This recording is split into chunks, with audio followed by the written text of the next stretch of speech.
right, I'd like to call the regular meeting of the Plymouth Board of Education of December 11th, 2024 to order at 7 p.m. Please rise for the pledge to the flag. I pledge allegiance to the flag of the United States of America and to the republic for which it stands, one nation, under God, indivisible, with liberty and justice for all. Item number 2, adoption of the agenda. I'd like to entertain a motion to adopt the agenda as presented. So moved. Dick? Second, Cindy. Any discussion? All in favor? Aye. Opposed? Abstentions? Motion carries. Item number 3, approval of the minutes. I'd like to entertain a motion to approve the minutes of the regular meeting of the Plymouth Board of Education of November 13th, 2024. So moved. Pat? Second. Cindy? Any discussion? All in favor? Aye. Any opposed? Any abstentions? Mr. Foote should abstain, and Mrs. Lucian and Mr. Zabushka are not here. Motion carries. Item number 4, presentation. Plymouth Center School.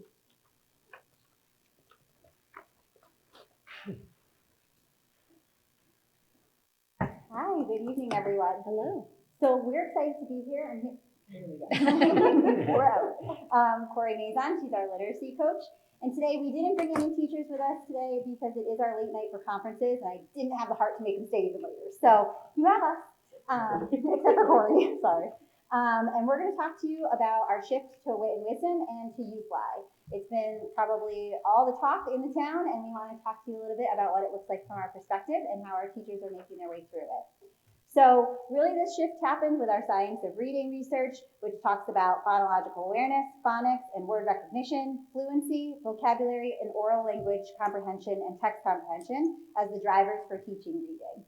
So in our program, we use Hegarty that supports the phonological awareness, and then U-Fly supports our phonics, word recognition, and fluency, and Wit and Wisdom supports the vocabulary, the oral language comprehension, and the text comprehension. So that's really how we're attacking all components of all of that. We started this transition last year, so we started with U-Fly, and we gave PD at the end of last year. We gave them time over the summer, and then we kicked off this year with PD focused on U-Fly. And the teachers this year have had a really great experience with that. They really seem to like the program. They are doing currently what we're using for our PD support for them for U-Fly is just check-ins during our programs and during our team meetings because they seem to really excel and know it really well. So now that they're feeling confident in that, we started our launch with Wit and Wisdom. We are currently in our first module, thank you. We're in our first module, and teachers are kind of muddying through it. It's not a super scripted program. They really have to think it through. They have to really design it. There's a lot of choices that they get to make. There's a lot of autonomy in it within the boundaries of having certain content that has to get covered. And that's new for them because they just came off the boat of a very scripted program where you could walk into a different class every day and the kids are doing the exact same thing. This gives teachers a lot more choice and a lot more freedom to make really good decisions for the students in front of them, which is really great. So we've been giving them professional development. We lucked out. We've had 2 sessions already for full day sessions with consultants, and they deep dove with us into our units. They helped us to look at all of the different components, to explore all of the challenges that we were having. They gave us really good solutions. And then we've been looking at assessment with them and talking about like, well, now that we're not doing F&P, like how does this work for us and for our students? So we've been able to work really closely with them, and we've been super appreciative of that.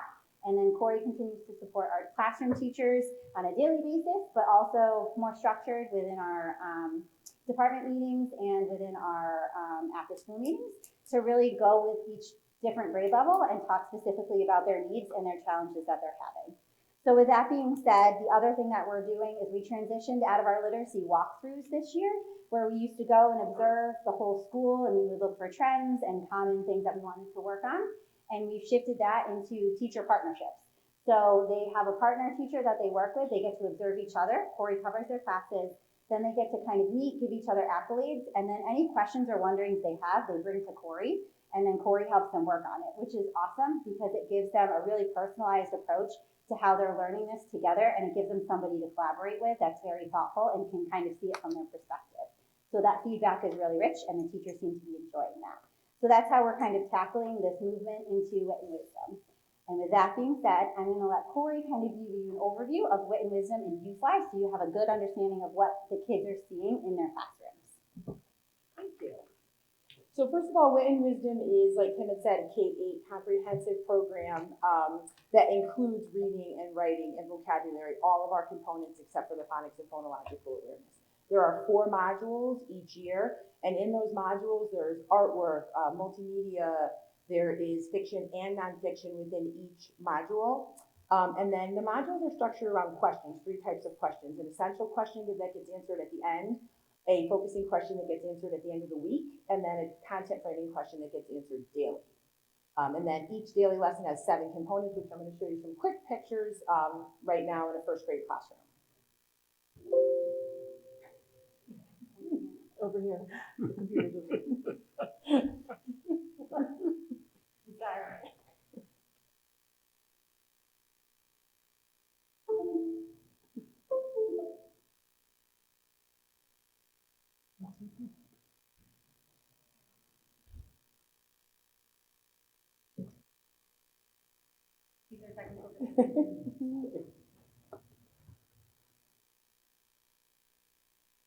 While we're working There on we this, go. oh, you got it? I was gonna stall. Okay. If I don't have to stall, then you can go. All right, so every lesson begins with a welcome, which is just, we're gonna activate prior knowledge. It can usually be very engaging, and sometimes it provides a review. So we have a first grade student here drawing a picture of a main character from a previously read text. Then, oh, back one. There we go. So the next section is launch, and launch always sets the purpose for learning. It establishes the goals, and sometimes we give like a little preview or maybe some vocabulary work. Here you can see the teacher reading the focusing question, which is the question that'll be answered at the end of the week. And then the learn is the main part of the lesson. It's the bulk. Students participate in activities and routines that help us build knowledge. And here you can see a student interacting with a graphic organizer to retell the story elements.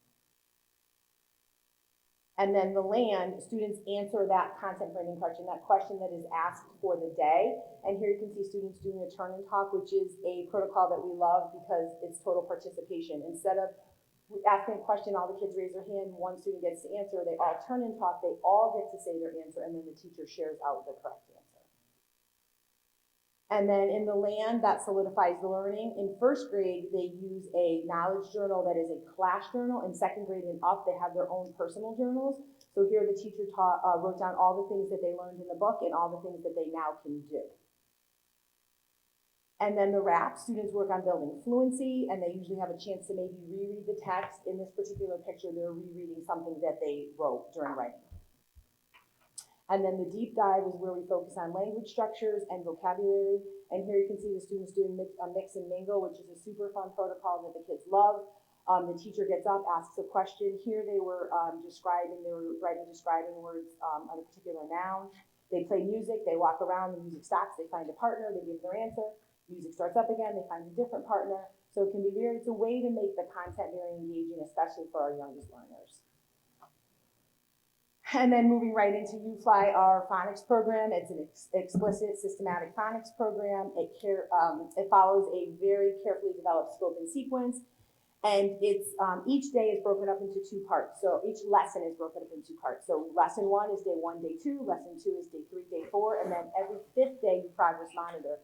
And teachers use that data to then drive their small group instruction that they learn every Friday. And with the teachers, one of the things that teachers love about it is the progress monitoring is built right into the day. It's not like, let's stop teaching and do the progress monitoring. So typically every Friday they're doing that progress monitoring, and they will even indeed share that progress monitoring with our interventionists to target their intervention instruction as well. So day 1, another thing we love about UFly is the visual schedule. It helps our students, especially with executive function. Those are the parts of day 1, and as each part is completed, you get a little check mark in that box. It begins with a quick phonemic awareness activity where students are blending and segmenting, blending to help decoding, segmenting to help writing or encoding. Then 3-minute visual drill. Now this time they're showing the letters and the students are coming up with the sounds. Then the reverse, the teacher is saying the sounds and the students are writing the letters that go along with those sounds. And then the blending drill, there's also a digital blending board, and the teacher is modeling how to pull those letters together and decode for the students, and then they're doing it together. And then day one ends with a new concept, which is the bulk of the lesson. Again, it's something new that is taught in a systematic way. It's clearly connected to previous learning, and it's explained, demonstrated, and then practiced to ensure mastery. And as you can see in this lesson, our first grade teacher is doing silent E. That was the new concept this day. So that's the end of day one. And then here comes day two, our visual schedule is up again. And then we begin with a review with a new concept. So again, here's some more silent E work. And then this is, I would say, the students' probably favorite part of the lesson is they get these nice word work mats with tiles, and then they're going to manipulate the letters. And this is a really powerful hands-on activity to help with encoding and decoding. And then students go into their regular words or their sight words, and they learn to read and spell these words using orthographic mapping. And then again, the bulk and the most important part of this, day two, is reading and connected text, and this has three parts. First, the students practice reading words that they've learned in sentences, and then they write those sentences. And then lastly, they have decodable passages that they read and illustrate. And then those are usually what go home for practice or are pulled into small group. So with that being said, now we have Remy coming in to support our literacy initiative this year. So Remy, as you guys know, we had Remy last year. He's a therapy dog. He comes and he works with our students. They get to read to him. So this year we've tried to approach it a little bit differently. So Remy comes in, the class teacher will either read or students will read, and then Remy visits with students in small groups, which has been really great. Research shows that having kids having that exposure is motivating, it's soothing, it's calming, and it gets them focused, and we're trying to use that as a little bit of leverage for reading. And we're also trying to do that with our students who have really high needs with us for reading. So Ms. Maison is going to be doing a reading program starting, when does that start? January 14th. And so students that are in our tiers were invited to come and do a morning club. And what they'll do is they'll work on Lexia, and then Corey will be doing small groups with those students. And then every Friday, Remy's going to come and those kids get to read to Remy. So it's highly motivating. We've seen a lot of success with our students when they did it last year, where every kid got to do that. And so we decided this is a great way to inspire our students who are struggling readers who need a little bit of extra, as well as a little bit of extra motivation. So we have Remy coming back, and we're super grateful for that opportunity. So this is just a picture of Remy visiting. You guys have questions for us? That was a lot of information in a very quick amount of time. So what I want to say is that this reading program is a new reading program, and one of the things that since I'd say I've come back and working with Kathleen and the principals at the elementary and middle school level, we're trying to align things the best we can from K through 8. And we have our math program aligned K through 8, and it was a heavy lift and a lot of work on the teacher's part to get our math program up and running. And now we're doing this with reading. And it's one after another. But these are pieces and components that our district needs to move forward. And the state came in and said, you have a choice of these 5 reading programs. I think it was 5. I'm making up 7. It was 5 originally, went to 7. Yeah, you're right. Thank you. It was 5, went to 7 choices. And I believe with what I see walking through the classrooms, even at the early stages of this program, that we made the right choice in the reading program. But I give the teachers a lot of credit, and they're working really hard to make this work. The planning, especially in the first year of a rollout of a program, is very challenging. And we have other districts that are asking to come see us and observe our teachers, but we've just started this ourselves. And so we just need to get our feet on the ground first before we allow others to come in and possibly see our program and how it runs and functions. But our teachers are doing an amazing job, and we're seeing some really good results with the kids. And I also want to go back to one other thing that came up in this presentation that you kind of skimmed over, is that Corey will cover the classes as the instructional coach. They'll do some peer observations and give feedback. And then when they have questions or concerns, they go to Corey, and then Corey is the teacher of teachers. She's the one that's coaching them and helping them move forward. So the importance of an instructional coach and reading at our elementary levels, it's priceless. And it's not just at our elementary, it's all the way through. To create that ongoing professional development for our teachers, we have put the right pieces in place. So thank you very much. Question. How did Remy become part of your school community?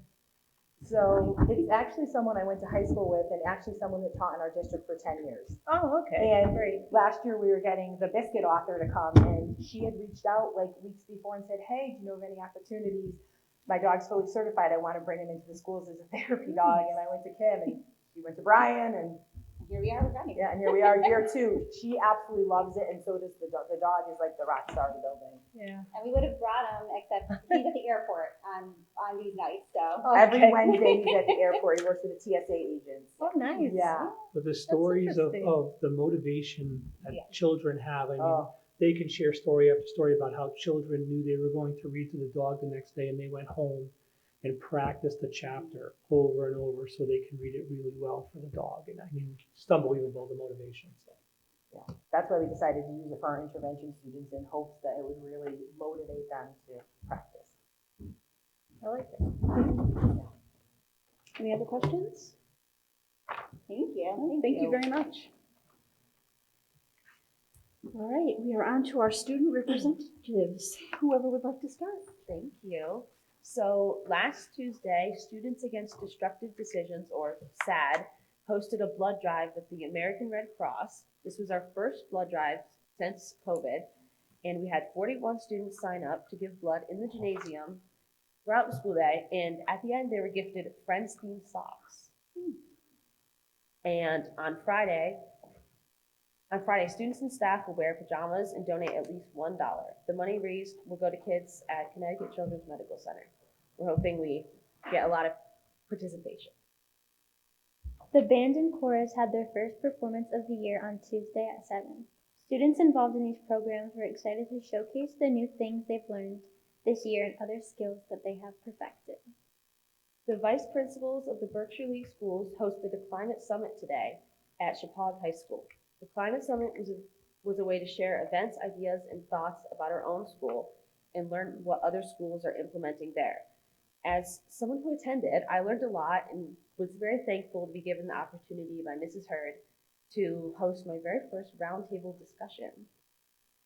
The THS Drama Club is hosting a cabaret this Friday at 7. Come support our school and watch all the skills we've been learning the past couple months to improve our acting. Tickets can be bought at the door for $10 and food and snacks will be sold during the show. As we mentioned last meeting, we're very thankful for our new cafeteria furniture. Everyone is continuing to adjust to it well, except for the extremely short 12-seat tables. We've had the furniture for almost 2 months, and students sit in the cafeteria every day for lunch, and almost every student has at least one study hall. That amounts to about 5 hours a week in chairs we literally cannot sit in, and we're wondering when this will be fixed. So as I said last meeting, we do have new tables on order. I do have confirmation that they are in production. Okay. I'm hoping that they're here in January. But to be realistic, I don't know when that is. Until they tell me that they're ready and to be sent, I won't know when that is. So they're not just sitting in a warehouse, they're actually made to specifications because we handpicked the colors. So Thank you. Moving on to sports, winter sports have started, including indoor track, boys and girls basketball, wrestling, and we are very happy to announce cheerleading. We were fortunate enough to be able to bring it back, and our girls are very excited to get back on track. On to another topic, some students have opinions when it comes to sports. They would like the opportunity to have more night games, specifically for soccer. It is understood there comes problems with that, reffing issues, and needing lights, but students feel very strongly to make this idea known. Finally, students have been suggesting merging with schools to make a football team. This is a desire from all, although we understand how almost impossible it is. Students have brought up the idea of merging with Thomaston, but as we assume, there may still not be enough then. Considering all these issues, we still would like to try and resolve some kind of solution to possibly make this happen in the later years. Thank you. The two things that you mentioned with the lights and more night games. It is a challenge because we get the lights for free. And they're kind of donated from all different towns and communities. And it's hard to find teams that want to play against us at night. That's a lot of what Mr. Fowler is trying to deal with, and then getting refs that want to ref at night. So he has been working on it, but it's also trying to change games so that the boys and girls go back to back, and then it's changing schedules. So that I know, because we've been working on that to try to just kind of give more for you guys to do in the evenings and to be a part of. With the football, you guys are lucky you brought that up, because I came from a school that had football as a high school principal, and we actually co-opted. So it's called a co-op. So co-oping with Thomaston would be virtually impossible. And the reason why I say that is because they don't have a football team and we don't have a football team. When you co-op with another school for a sport, tennis, golf, football, whatever, the CIAC has certain specifications that both schools have to meet in order to make a co-op happen. So probably the two schools that would have to have really low numbers on their football teams that are close in our area that I could think of is maybe Nonawag and Woken. For us co-oping for a football team, since we don't have one, we would have to go join someone else. But I could have Mr. Fowler also look into that for you guys as well, and have an answer for you of where we got for our next meeting. All right? Thank you. Absolutely. Anyone have any questions for them? Yeah, I'm glad to see that you're networking with Chapag, did you say? You were up Yes. there? In other virtual league schools too. Yeah, networking is great because there's things you can learn, but also they can also learn from you, Yes. because we do good things here too. So I'm glad to see that's happening. Thank you. Anyone else? Do you still do the under the lights Thomaston versus Sterryville for soccer? Thomaston does want to play us at night. Really? It gets, from the feedback that I've received from Mr. Fowler and Mr. Holtz, the actual game is one. There's two pieces. There's the fans and how things get very difficult with the fans with the intensity, but it also carries over onto the field, and the coaches are not comfortable, and the athletic directors are not comfortable with us playing them in that night game because of the intensity that it brings. Though it's not a game that we'll schedule moving forward because they're not interested in, it's more of a safety thing. Oh, So I know when we did it before COVID, it was a lot of fun. I understand. I understand. But that's the feedback that I've received. So I just want to thank you ladies for advocating. I think it's wonderful that you come up and bring real problems, and hopefully we can get some solutions about those baby tables. Thank you. Thank you. and I appreciate you always saying positive things about me. So thank you. No, but we'll work on those things and we'll get you some answers, okay? Thank And even you Mr. very Tenza will contact the company and we'll have a better answer for you with a timeline next week. Yep. And as always, you are welcome to stay, and you are also welcome to leave. You have more pressing issues. Thank you very Thank much. you. Have a lovely night. You too. Have a nice Christmas. All right, we are moving on to item number 6, public comment. Please come to the podium, sign up for the public comment sheet, and state your name and address.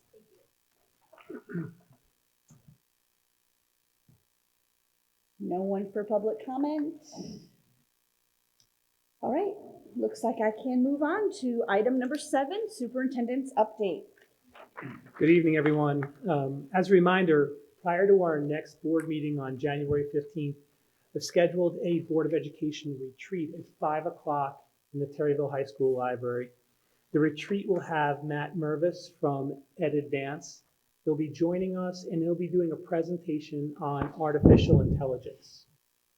So there are 2 goals for this Board of Education retreat. One is to kind of show the board and educate the board on the AI that's being utilized every day by our students and by our faculty and staff and by others in the community. The second goal is to utilize the information and what we learned from Matt in his presentation to formulate some sort of a board policy that we can utilize in the future for AI and the artificial intelligence. I've seen Matt present before. I think Beth and Kathleen have seen him as well. He is phenomenal at really breaking down what's out there and showing you the power of the technology. This retreat is open to the public. And so the public is welcome to attend. They just can't ask questions or make comments during our board retreat, but they are welcome to sit and watch this presentation from Matt. So I will be sending out communication to the public with regard to the date and the time of that presentation.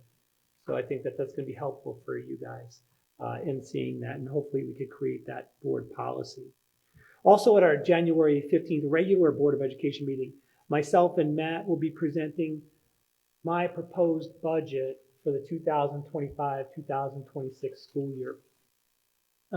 Then throughout January and February, we'll have different working sessions as the board to answer questions, clarify things, make adjustments, so that you're ready to adopt this budget by February 28th. I think at the last meeting I said February 15th was when we had to have the board's adopted budget go to the Board of Finance. I was wrong in that date. It's actually February 28th, so I apologize for that. So in January, we'll present my proposed budget. We'll have working sessions, and hopefully in February, the board is ready to adopt the budget to send to the Board of Finance. That's our goal. And then finally, as a reminder, the school district will be closed for winter break from Monday, December 23rd through Wednesday, January 1st. And on behalf of the Plymouth Public School community, I wish everyone a happy holiday. Thank you. Yep. All right, item number 8, unfinished business. There are second read of the Board of Education policies with a possible motion item. All right, so should we just go make our motion and then have a discussion? Yeah. Okay, so I'd like to entertain a motion to approve the following policies. Series 1000, Community Board Operations. Series 3000, Business. Series 4000, Personnel. Series 5000, Students. And Series 9000, Bylaws of the Board. So moved. Second. Greg and Michelle. Any discussion? Now we can have our discussion on the policies. Does anybody have any thoughts on them? You have them in your last packet. What are you looking at me for? I'm just asking. Waiting for questions. They usually come from this end of the table. You got a policy To be committee, I fair. got faith in the policy committee. Yes, And I we think have. We that definitely have. they've done a great job with this here, and while I was away, I did study some of them, by the way. All right. Anybody else have any concerns, comments, questions? I just like the last one, the new policy, the bylaws of the Board of Ed, the new policies. I Okay. agree with that strongly. Great. Are you talking Series 9000? Yes, Bylaws of new policy. Yeah, That it should have been there years we, ago. we always have to be looking at ourselves and making improvements. And, yeah. All right, that being said, if no one else has any other questions, let's put it to vote. All in Do we favor? vote? Oh, okay. Aye. Yeah, all in favor. Aye. Any opposed? Any abstentions? Motion carries. We have our policies. All right, now we are on to new business. Out of the country field trip to Puerto Rico. I would like to entertain a motion to approve an out of the country field trip to Puerto Rico for 5 to 30 students in grades 9 through 12 at Terryville High School from Thursday, June 18th, 2026 to Monday, June 22nd, 2026. Do I have that motion? So move. Make a motion. Pat, second, anyone? Second. Dick? And do we have someone to, okay, great. Would you like to come up to the podium and speak a little bit on that?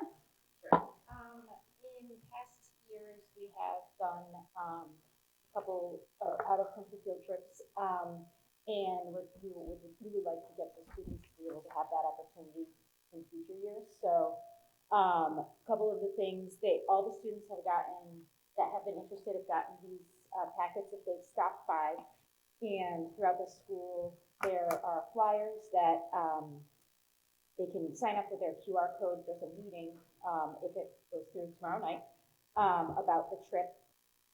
There was a couple of things that that weren't covered, I think, when we talked about it before.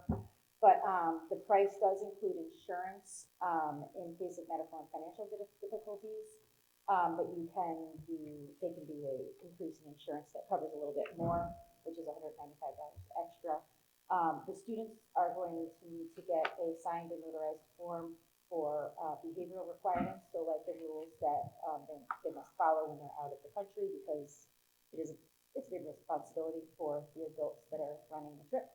And then any adult that's coming, because we have opened it up to adults as well, will go through a thorough background check. Does anyone have any questions, comments? Why Puerto Rico? Why'd you choose Puerto Rico?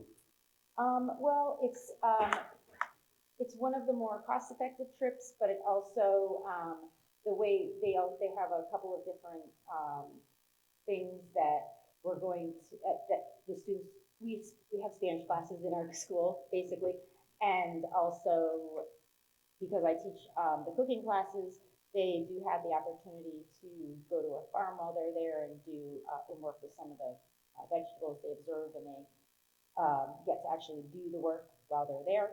And it was a consensus between the students don't have to get passports to go, so it'd be easier for them to be able to do this trip for their first time out of the country, as opposed to having to go through the passport process and everything. You don't have to have a passport to go there, though. They said no. Puerto Rico is a part of the U.S. Yeah, Puerto yeah. Rico, US Commonwealth. Yeah, I know it's a territory. So.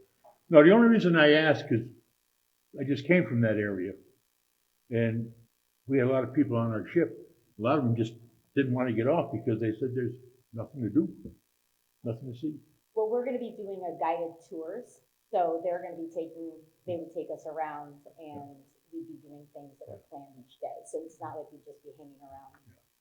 So I'm not opposed to it. I just so they will always have something to do. yeah, I'm not opposed to it. I just wondered why Puerto Rico was.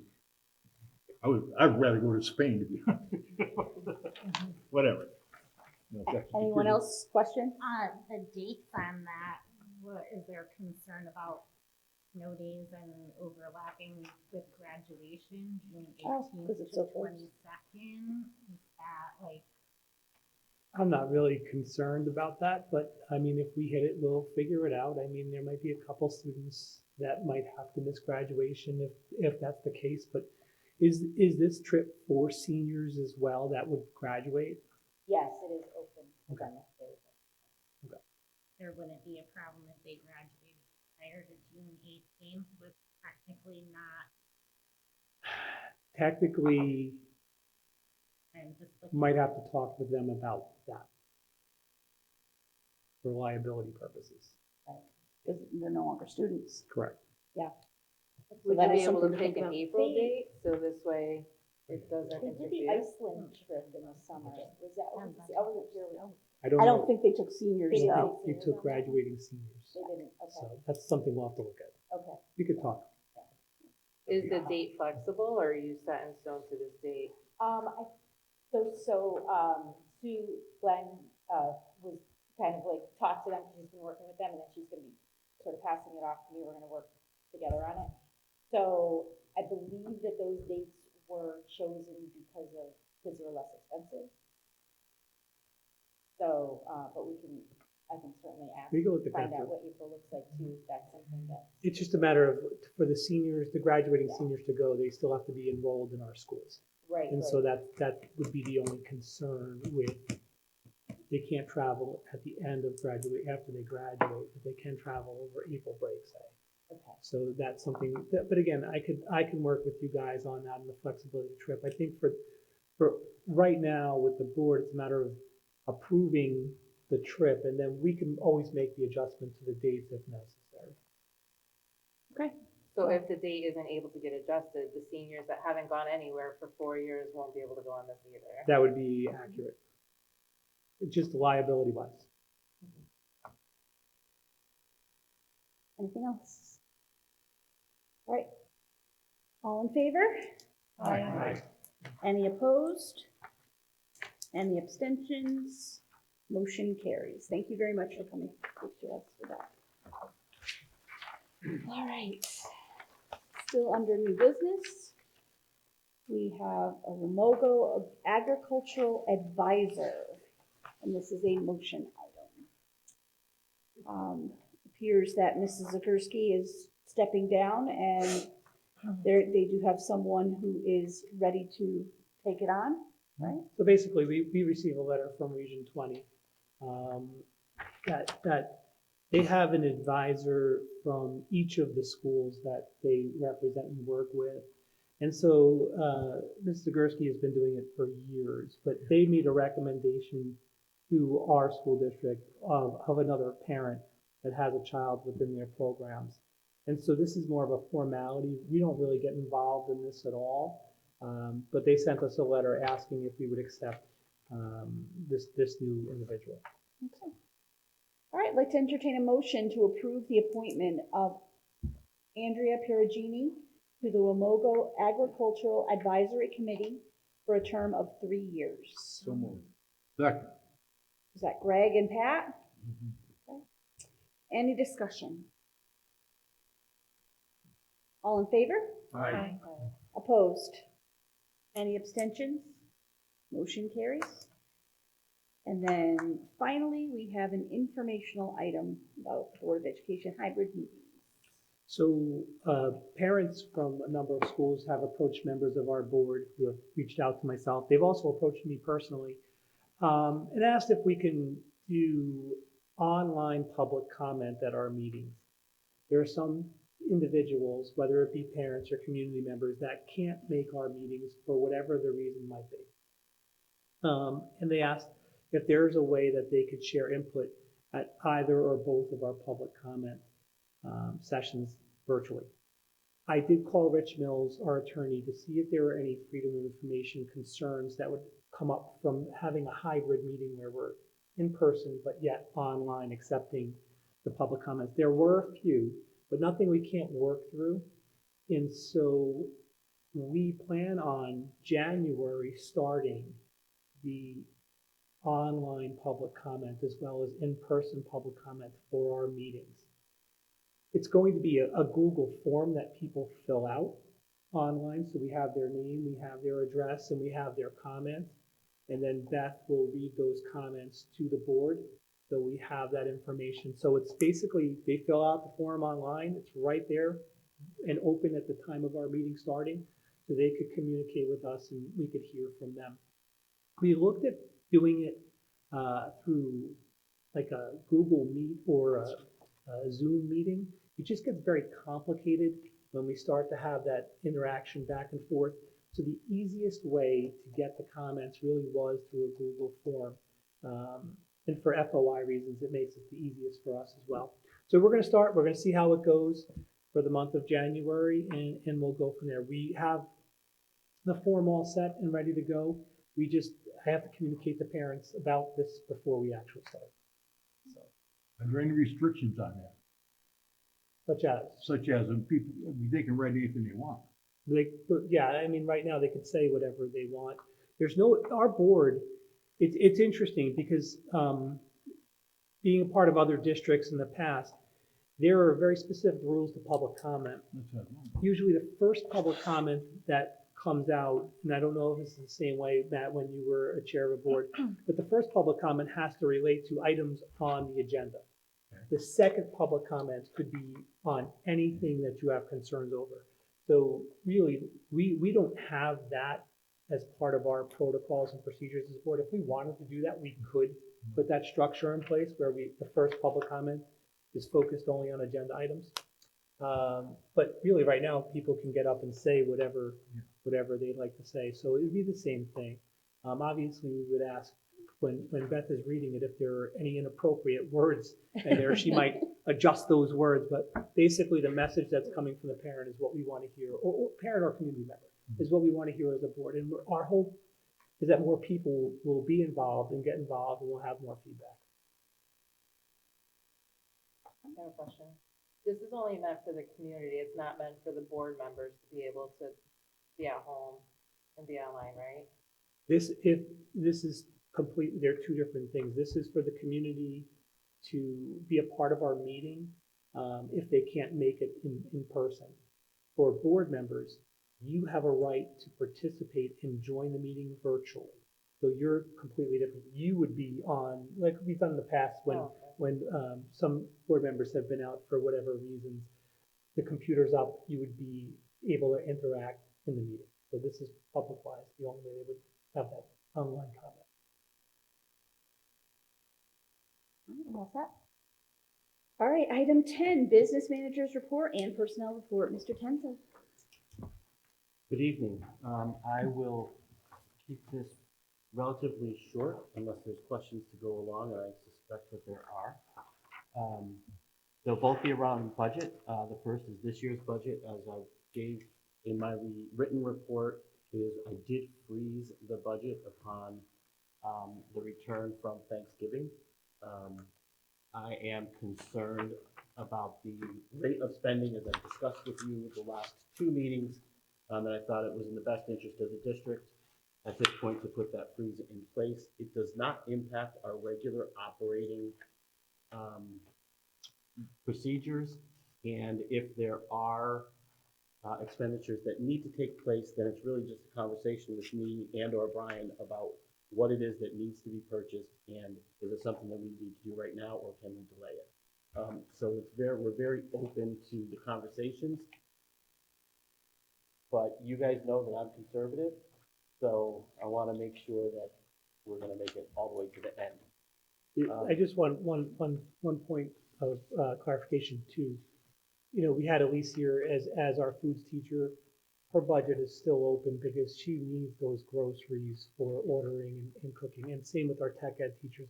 There are certain certain lines are open. And those teachers know that. Yes. So, and then the other piece is the budget development that Brian has already touched on. That is kind of been my 99.9% of focus since our last meeting, is to try to put that together, and Brian and I have been having meetings with the departments and things in preparation for the presentation.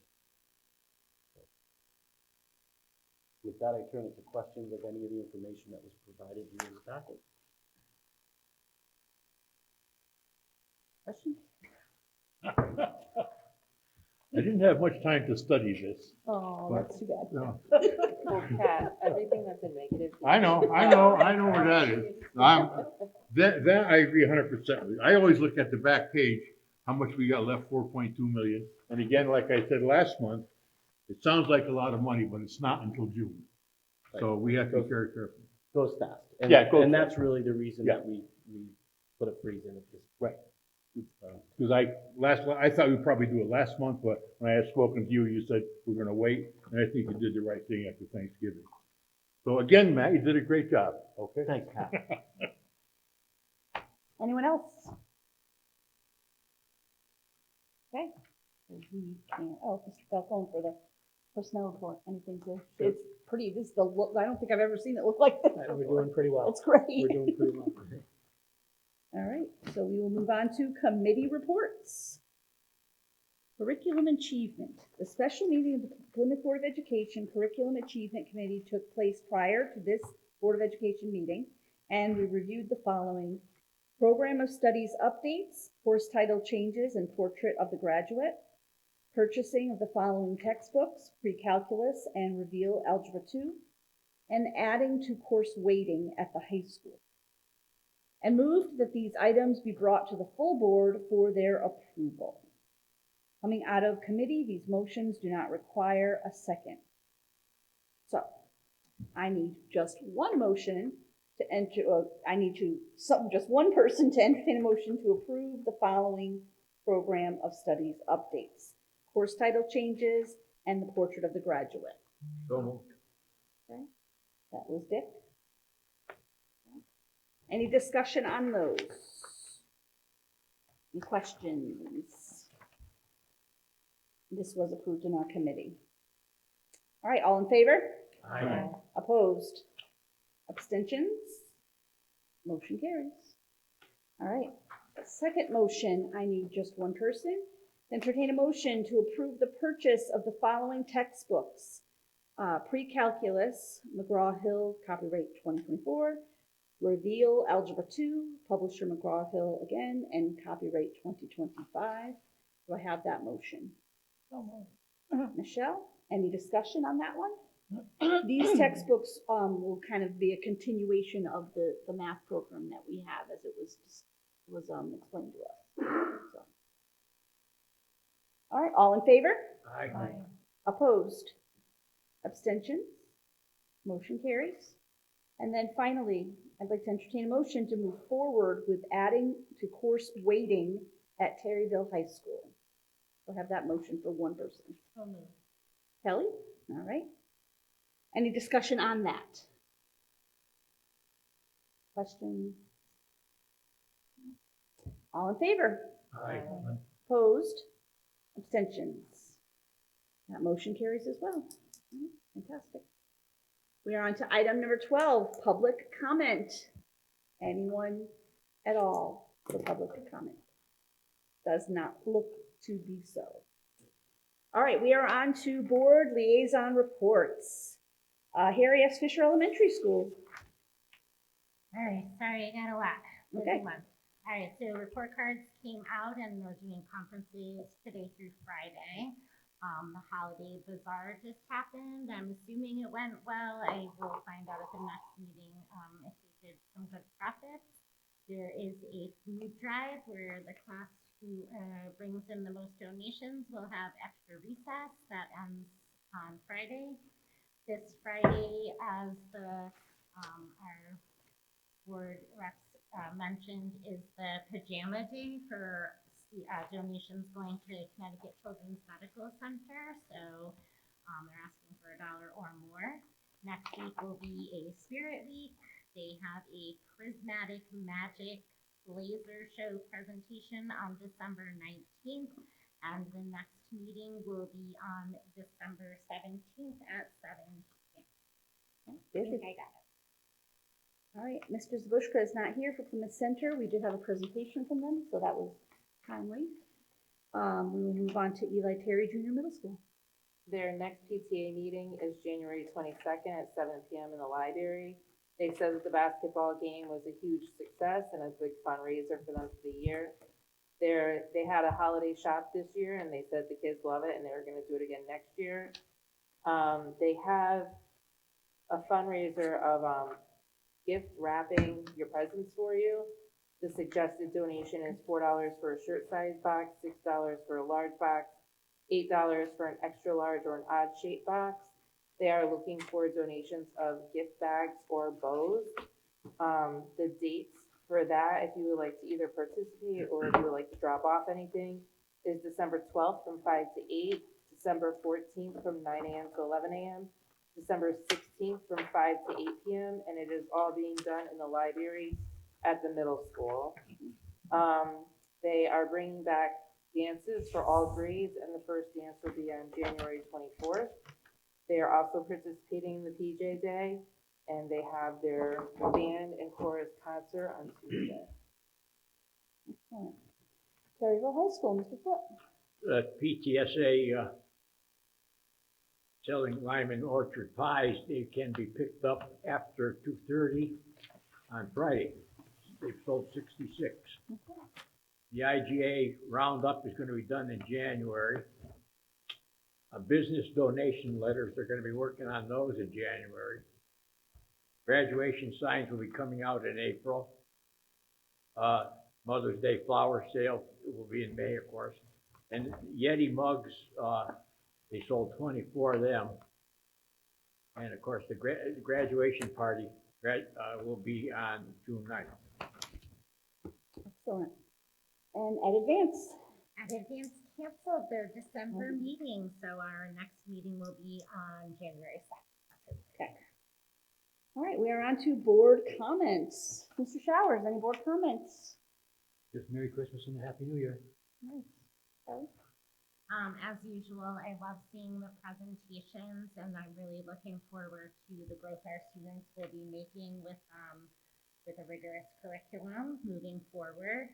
And I would also like to bring up with the snow, considering the possibility of a 3-hour delay for those days when the road crews and facilities need a little more time to clean up, so our students are not missing a full day. If that's a possibility we could look into.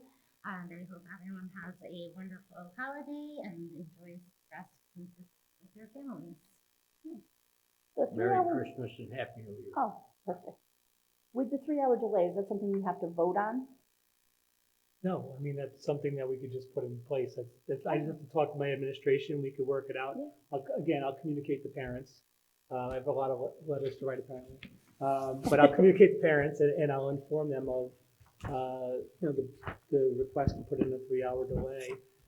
It also, it's Not all not, the time, just when No, when the snow needed. stops later. yeah, and not all the time. We'll have the 2 and the 3-hour delay. We'll still have both of those in place. We did this when we changed the half day. We moved it earlier because our elementary kids on a half day were still getting out at like 1 o'clock. So we moved everything earlier. They now get out at 12 o'clock. It's the same thing. We're just pushing it. It really does help. For me, in the mornings when I'm sitting there, we don't really get a lot of direction as superintendents, and we're trying our best to play weatherman. And sometimes I'm really good, and sometimes I'm not really good. But so Just like that? it will help. Absolutely, just like that.